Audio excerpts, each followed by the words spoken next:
Don't go now. Go over there. Camelo, go there. Okay, yeah. Let's go. Let's go. Let's go. Nè.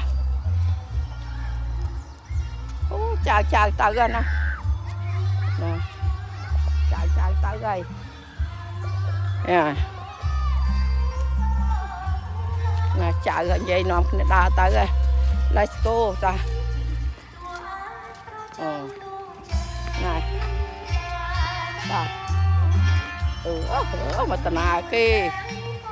Nó mới sama sampot mùi mới chạy đây đây. Ini sama sampot nè. Okay. Yeah, that way over there. Okay nó Cairo. Cairo này.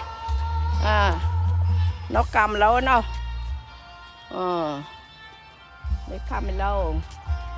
Nó ta ta giọt bike chân ra, ta giọt bike. Put bike, where your bike? Sama sampot. You want sama sampot? Okay, sama sampot. Okay. Go sama sampot. Yeah. Ma.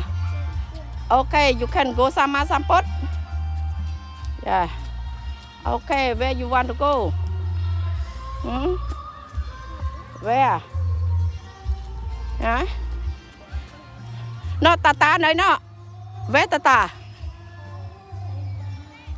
Ta lại go đi car. Yeah, over there, ta over there. Go to Tata over there. Yeah, go pick up your bike. Where your bike come along? Nah. Hả? Where your bike?